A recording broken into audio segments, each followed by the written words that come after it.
Hello and welcome to National Focus. I'm Julian Morris. In the headlines, 5 contestants for Miss Dwiyet 2026 pageant. Stephan Laville is Community High School Student of the Year. And UN Secretary General highlights social business as tool for jobs and poverty reduction. The details of the headline stories and more when we return.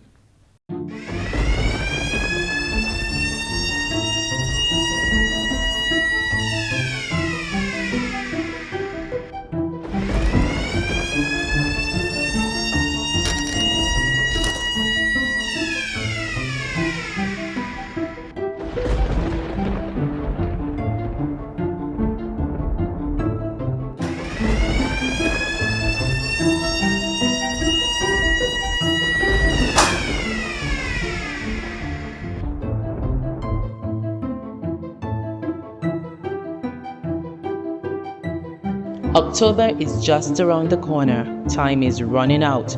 Get confirmed today.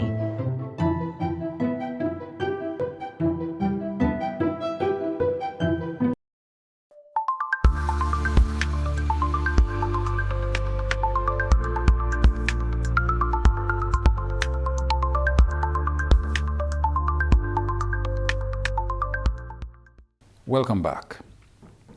Director of Coral Conservation Simon Walsh of Ocean Forward, based in Soufrière, says government support for the Soufrière-Scotset Marine Reserve is important in continuing coral preservation in Dominica. He highlighted this at the SSMR Day in Soufrière last week.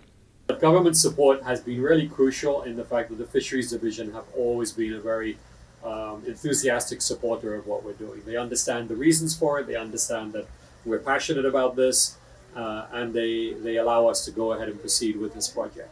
And that might sound not very important, but there are many islands where the Fisheries Division has actually stopped the coral restoration projects or slowed them down to the point where the projects are almost impossible to react quickly enough to what's happening in the ocean. So the government support from fisheries has been outstanding. We're really happy with that. We hope that continues.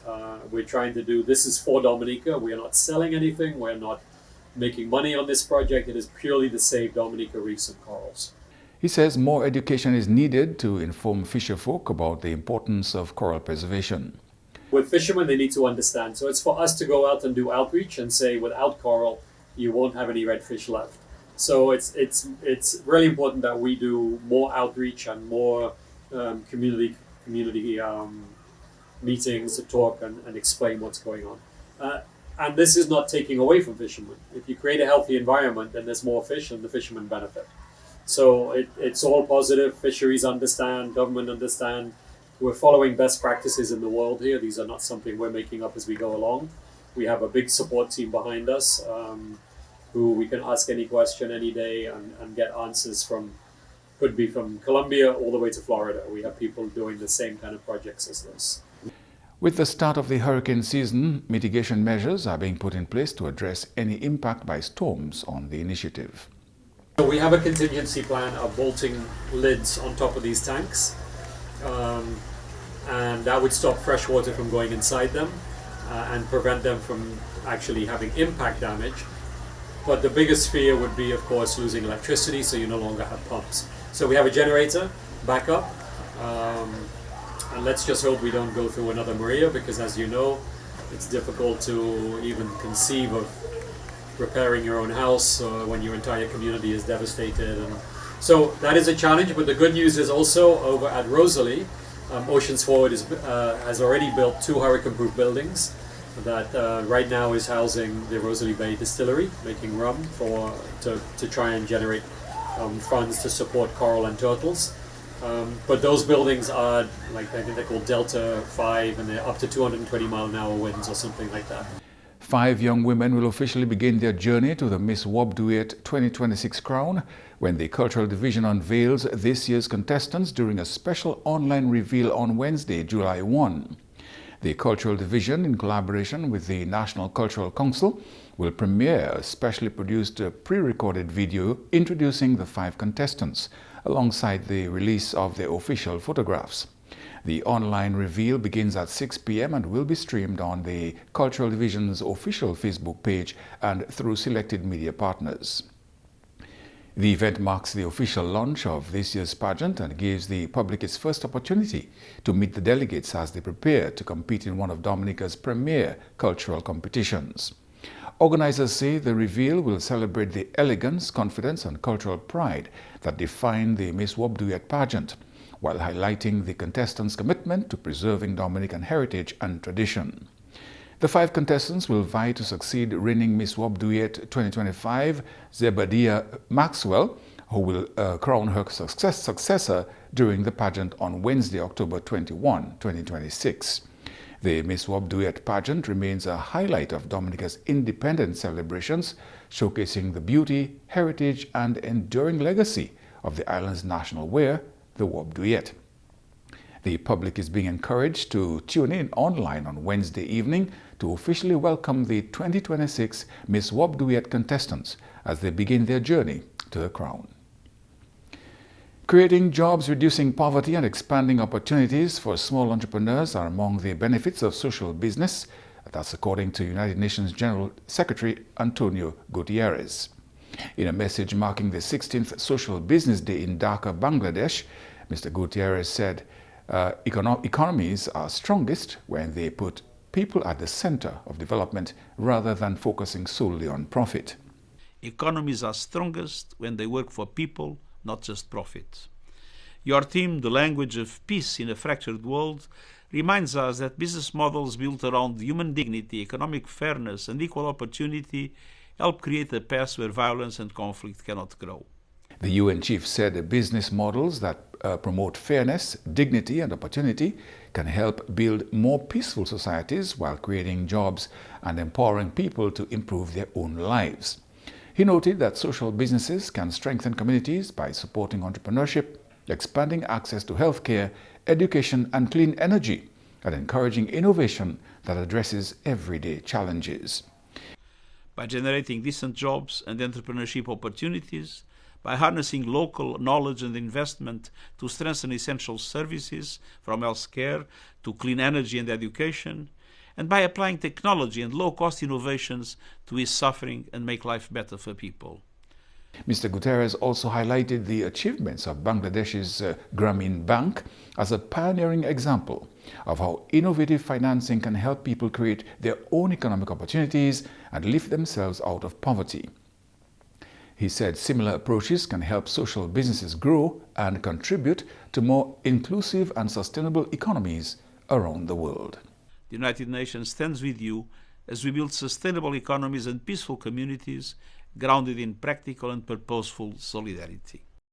The Secretary General said the United Nations remains committed to supporting efforts that promote entrepreneurship, reduce inequality, and build sustainable economies capable of improving lives and strengthening communities worldwide. The Dominica Community High School's 2026 Student of the Year is Stephan Laville. Graduate Benon Pascal received the Dr. Ian James Against All Odds Award, the award for cooperation and leadership sponsored by the DCHS class of 1996, and the Growth and Impact Award sponsored by the National Bank of Dominica were both won by Raj Joseph. Joseph also captured the School Community Spirit and Volunteerism Award. This year marked a historic milestone for the institution as it held its first graduation ceremony in its 51-year history. Principal Deborah Joseph congratulated students on achieving their goals despite the challenges they faced. In fact, from the very beginning of the journey, they were faced with the challenge of adapting to an altogether new type of learning environment, online schooling. They were away from their peers, had to focus on screen for hours, had to discipline themselves to remain focused. All of that while they had to deal with the distractions from the very device which they needed for their lessons. It is no wonder when they returned to the physical classroom, some of them returned with educational gaps. They had not gained some of the knowledge passed on through their online sessions, and they were lacking in social skills. Therefore, They had to do hard work to bridge the gap if they wanted to succeed. She also offered the parting words to the graduating class.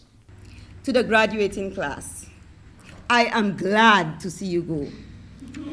I mean, I am happy to see you move on to a higher level, a different stage in your life.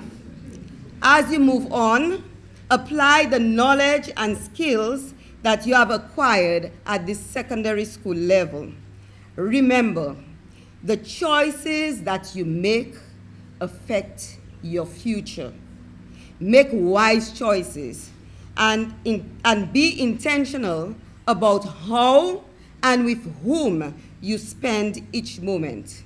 Congratulations, and may God bless you all. Past student and Chief Cultural Officer Earlson Matthew delivered the featured address reflecting on the journey of achievement and perseverance. I know what it is to feel like, yeah, I finally live in that place. I see the smiles again. Well, that place has just prepared you for life. I have felt every feeling that you feel today. The sense of accomplishment, the uncertainty of what is to come as it relates to your next step educationally, your CXC or CSEC results, or what are you going to do work-wise. I remember when I was in 4th form here, the 5th formers were practicing for their graduation, and they were singing that song from the Titanic movie, My Heart Will Go On. And they came to the line, once more you open the door. And Mr. Pinard was in our class at the moment, and his response, his comment under his breath was, I hope the employers open their doors too. So, yeah, it's crazy some of the things that we remember here. So teachers, be very careful what you say to students. They stay with us for a lifetime. But he was right, and that's the reality of it. It's a moment shrouded in uncertainty, but don't let that diminish what you have accomplished. Celebrate. But this is just the beginning. Graduates were also reminded that their journey continues beyond the ceremony. As you leave this institution, I wish to advise you that lifelong learning will become increasingly important. As technologies evolve at a much faster pace, you will need to constantly learn, upgrade your skills, and become more innovative. We believe in you. We play our part in laying the platform for your future development. But really, my graduating class, you have to play your part as a student. Your parents have been playing their part. The government will play its part. Your teachers, your principal, your friends, mentors will play their part. But you have to have that burning desire within you to play your part and ensure that you can achieve what you want to achieve in your life. You are watching National Focus. More when we return.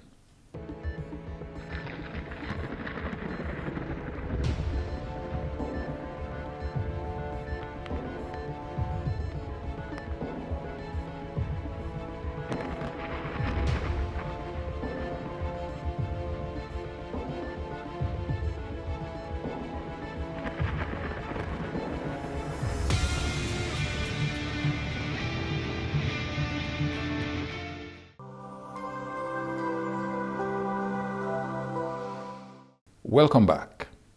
With the voter confirmation process set to end in October, eligible Dominicans are being encouraged to complete the exercise as soon as possible to avoid last-minute challenges. Among those supporting the call is Grand Fond centenarian Lucille Pascal, who recently completed her voter confirmation and is encouraging others to do the same. At 100 years old, Mrs. Pascal said she does not require transportation assistance herself, but is urging that support be provided for others who may need help accessing the service. I went to get my Ford for confirmation, for her to go to confirm. My Ford dit moi Greta, pas ba moi pièce transport pour aller confirm. Moi que marcher, chimé gonfon, descendre côté l'école là pour me confirm. Allez taper moun qui le transport et puis quitter mon marché. So that just tells you the kind of person that she is. So my Ford, I thank God for you. You're an inspiration to us all. So I'm leaving these blessings on you. May God bless you and keep you. May his face shine upon you and be gracious to you. May he turn his face towards you as he has always done and give you the peace that surpasses all understanding in the many, many more years that he will grant you. Speaking at Mrs. Pascal's recent 100th birthday Thanksgiving service, Parliamentary Representative for Grand Honourable Greta Roberts said the occasion was a celebration of a life marked by legacy, longevity and service to community.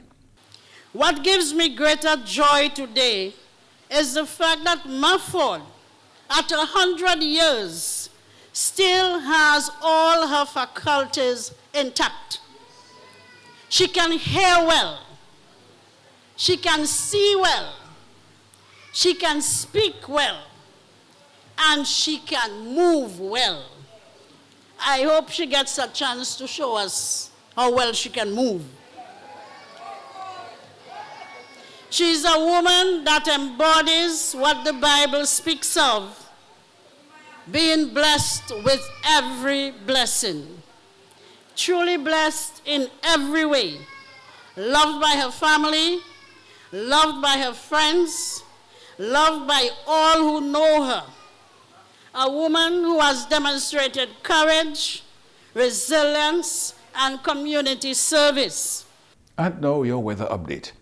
The Atlantic high-pressure system is becoming the dominant feature across the island, resulting in a relatively dry atmosphere. Expect partly cloudy to cloudy skies with a few showers. Meanwhile, a tropical wave is moving across the southern Lesser Antilles, bringing showers and isolated thunderstorms to those islands. Breezy conditions are expected at times. Moderate to poor air quality is expected today due to an increase in Saharan dust concentrations. Individuals who are sensitive to dust should take the necessary precautions.